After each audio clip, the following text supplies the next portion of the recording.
I'd like to issue a respectful challenge to our President. Mr. Marcos, di ba ang narrative na iyong pinopromote ay hindi ako kasama dyan sa mga flood control scandals na yan. And in fact, ang sabi mo, ako nga ang nagpa-imbestige. Sinasabi mo yan constantly to your mouthpiece.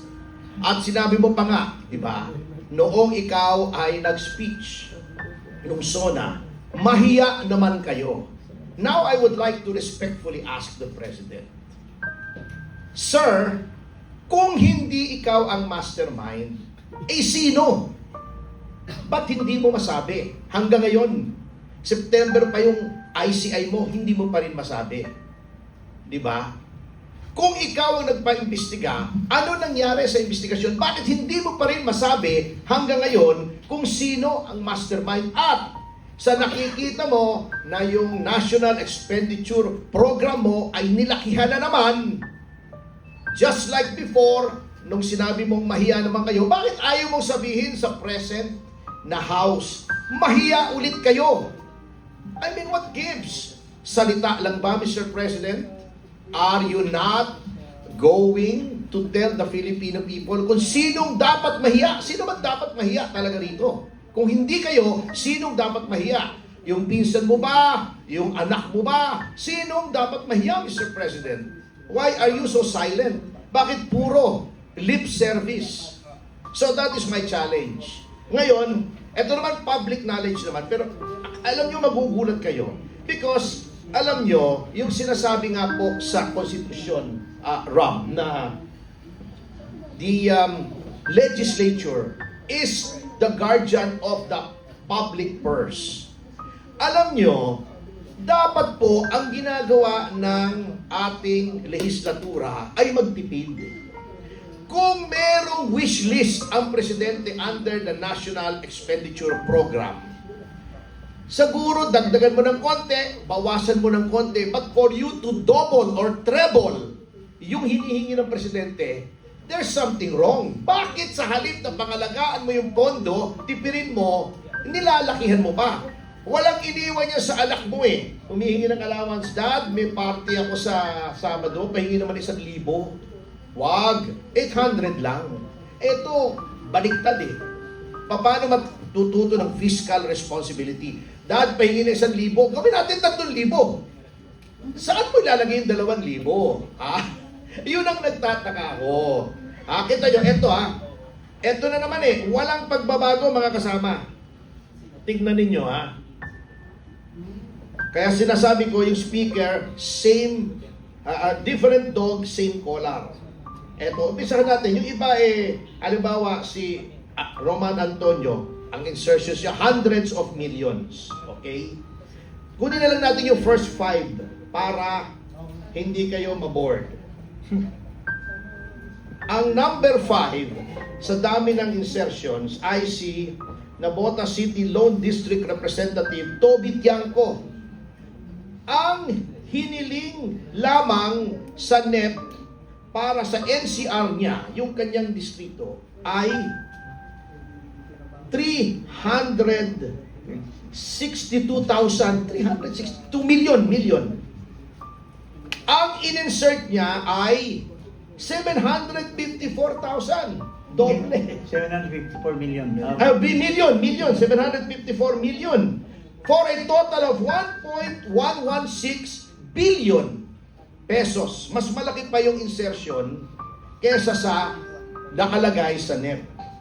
Pagdating naman sa Eastern Samar, Christopher Gonzales, 2.7 ang million, 2.7 billion ang hiningi sa NEP. Nag-insert siya ng almost 900 million for a total of 3.6 billion. Eto na.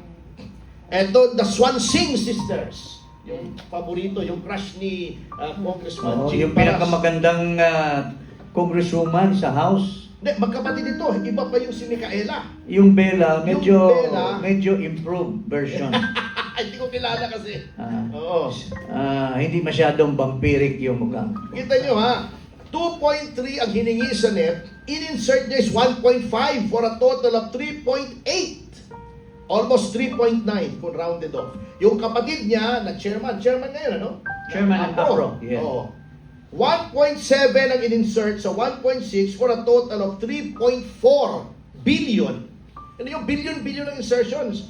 Yung magkapatid, ang total insertions ay 3.2 billion yung magkapatid. And yung ating speaker na akala natin mag-improve from Alam mo, matino. Mr. Romualdez ay ang hiningi lang sa DPWH na sa NEP ay 1.1 billion. Ang in-insert niya ay 2.6, halos triple. Tinriple niya for a total of 3.783 billion pesos. Yan ba ang reform budget? Yan ba ang nahiyang mga tao? Hindi po sila nahiya. What are we going to do with this? Bago si Vince Dizon, sapagkat alam naman natin, alter ego siya ng presidente, kunyari pa, binawasan niya, bago nag-sorry, insufficient data daw, ginastify pa niya yung increase. Kaya daw ganyan lang maliit, kasi mali daw yung finid niya sa presidente, sa NEP. Can you imagine, for someone to admit that he should have been fired on the spot? Bakit mali yung binigay mo sa presidente? Na-mislead siya in formulating the NEP na kailangan pa dagdagan ng House. Can you imagine ang pinaglolo ko tayo? So yan po sinasabi ko. There seems to be no hope. Hanggang matapos po ang termino nitong Pangulong ito, ganyan po ng ganyan. Dahil nga, hindi po sila pwede magtanggal ng insertions kasi ipanunuhol po nila yan. Pagdating ng February 26 ba? O 6? Yung February 26. 6. Yung pagdating ng February 26, deadline of the 1 year. kakailanganin nila yung perang yan. Sapagkat katulad nga na sinabi ni Chairman Cardema, depende ang budget mo doon sa agreement or disagreement mo doon sa pinagagawa nila sa iyo. Ayaw mong pumirma, wala kang budget, pipirma ka, sagana ka sa budget. So, yun po ang malaking problema kung bakit never na mare-reform ang ating budget. Sa 2026 budget, ano kaya ang niluluto if may influence yung political alignment dun sa magiging outcome ng budget? Siguro po sir, regarding dito sa BICAM, napanood ko yung statement ni Senator Loren Legarda yesterday kasi nakatayo siya at nagagalit siya. Sabi ni Senator Loren Legarda, bakit pinepuwersa nyo kaming mga senador aprubahan yung mga ini-insert ngayong BICAM na ito? When in fact, ang budget ng Pilipinas, National Expenditure Program, ay pinag-aaralan buong taon. Kada opisina ng gobyerno nagsasubmit ng kanilang requested budget sa first quarter, sa second quarter, titingnan ng DBM kung ginastos nyo ba ng ayos yung budget nyo last year, kung worthy ba kayo dagdagan ng budget. At pagpunta sa Kongreso ng August, ng third quarter at fourth quarter, bubusisiin naman kung may mga anomalya yung mga ahensya ng gobyerno para masabi ng mga taga-legislature na hindi dapat kayo dagdagan ng budget. Napaka masusing paraan yung budget system, isang taon. Kaya sinasabi ni Senator Loren Legarda kahapon, bakit pinipuwersa nyo kaming magsingit ng budget dito sa BICAM ngayong 2 linggong ito? When in fact, ang BICAM, kaya ka lang nagkakaroon ng Bicameral Conference Committee para yung pinasang budget bill ng House at budget bill ng Senado, titingnan mo lang kung ano yung magkakaiba ng konti doon. Hindi mo pwedeng, kunyari, nag-rekomenda ng 2 piso si Congressman Topacio, tapos yung kasama natin, Senator Galilong, 3 piso yung sa kanya para sa isang departamento. Titingnan lang kung paano magko-connect yung dalawa. Hindi pwedeng habang nag-uusap ng 2 piso to at 3 piso to, biglang under the table may sumingit na 1 billion kung saan. Yun ang purpose ng BICAM, para lang i-check yung provisions ng dalawang bill, ng Senate bill at House bill, kung ano yung mga hindi magkakatugma doon. Kaya lang ang nangyayari nga, habang nagdidiskusyon, ang daming nasisingit, hindi lang madami. Bilyon-bilyon, daang bilyon. Kaya nga po, ngayon ginawa nilang online yung BICAM. Dati, di mo alam kung ano nangyayari sa BICAM eh. Kahit mga kongresista na hindi kasali sa BICAM, alam ni Kong Jean Paracen, bigla na lang napasa yung budget, hindi alam yung pinag-usapan doon sa BICAM. Ngayon, online. Kaya nakikita nyo, nag-aaway ng konti yung mga senador at kongresista. Nakita nyo, Senator Loren Legarda, tumayo doon kahapon. Kaya lang, kailangan nyo pa rin bantayan. Dahil baka magkaroon ng horse trading dyan. Baka alokin yung mga senador na, boss, tama na. Pero ngayon tigi 1 bilyon dito. Tapos ang laban, di ba? So kailangan bantayan ng mabuti yan. Ano po sir yung second question? Ano niluluto? If they are influencing the budget based on political alignment, in 2026, ano kaya ang niluluto? Nagkakalutuan talaga yan. Posibleng hindi. Kasi nga, ang sinasabi ko nga sa inyo, ang Duterte Youth Party List. Hindi kami kasali sa kahit anong bigayan dyan sa Kongreso. Dati maraming patawag sa Kongreso patungkol dun sa bagong Pilipinas Servisyo Fair buong 2024. Sabi ni Mayor Magalong, pag sumama ka sa rally, meron kang 777, 21 million. Sa lahat ng imbitasyon, 31 na imbitasyon, 0 yung Duterte Youth Party List doon. Hindi kami sumasama sa ganyan na pupunta ka para bigyan ka ng pera. Mas marami pa kaming panahon pupunta sa youth leadership training, sa kampo ng AFP at PNP, laban sa NPA. Yun ang aming pinagkakaabalan sa Duterte Youth.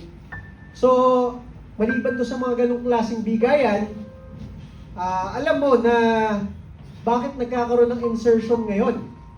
Di ba? Yung nangyari sa Duterte Youth Party List, hindi insertion, talagang zero kami. After manalo, 0 seat pa sa Kongreso, hindi pa makaupo, di ba? So, bakit ganyan? Bakit merong mga insertion? Ang sabi ng aking mga kasama dito, sila naman ang sanay na, dating congressman na Jing Paras. Yan nga, dahil sa February, magkakaroon ng panibagong impeachment. At paano mo mayayaya yung mga kongresista na yung iba doon, di naman talaga nagsasalita para sa taong bayan, tahimik lang, eh di alokin mo ng mas malaking budget. Normally, sa experience sa House, gagawin nilang FLR yan for later release. Kasi binigyan ka na ng instruction ngayong January, hindi mo na nila i-release yan. Unless hindi ka pumirma sa February impeachment. O, ganyan nangyayari dyan. Okay, loud and clear po. Go. Okay, so, listening to Ronald, to Attorney Topacio, everybody, it's enraging, di ba? Nakakabaliw sa galit. And this is not the first time. It's been the hallmark of the Marcos presidency, yung kabaliwan na ganito, the insanity. Now, because this is an insane president, and we can talk ourselves blue in the face, as I said, no? Yung mga insertions, all of that, all the technicalities, parang we're talking about yung Congress that's made of hardened criminals, no? Na inuulit pa, di ba? What this president, his idea of damage control is salita lang, puro salita. And then the most ridiculous things, because if there's anything that's very clear right now, is that Bongbong Marcos did not run to serve. He ran to steal from the Filipino people. Kung kaya ito mga na pinapakinggan natin, nakakagalit, and for the past 3 years, this is what he's been doing to the Filipino people. Diba? And why is that? This is a man in the grip of a powerful substance abuse disorder. If there's anything that's very clear now, is that he's not fit to lead. He has destroyed our economy in under 3 years. And the amounts that we're talking about right now are staggering, nakakahina. And we know what that means. What those amounts mean, no?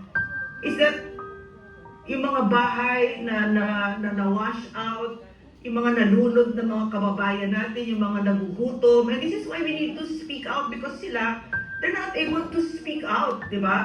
And if there's one thing that we also know, this could not have been possible under President Rodrigo Roa Duterte. In the end, the buck really stops with Bongbong Marcos. And apart from di ba Ferdy said, Attorney Topacio said that yung yung statement ni Zaldico. Why is it heavy? It's also heavy because he's the appropriations chair. Diba? Mabigat yung sinabi niya. So, and yet, niloloko ang Pilipino, no? Walang kahihiyan itong Marcos administration na ito. That ICI is a load of crock talaga, bullshit. Because it was created by Bongbong Marcos, his appointees, no? These are his appointees, and they will not touch Bongbong Marcos nor Martin Romualdez. And at the end of it, ang kakapal talaga ng mga mukha, walang kahihiyan sa Pilipino. The impunity, the brazenness, and we'll always go back to the privilege of having served my country under PRRD, which fortunately, no, for us, he gave us a standard eh.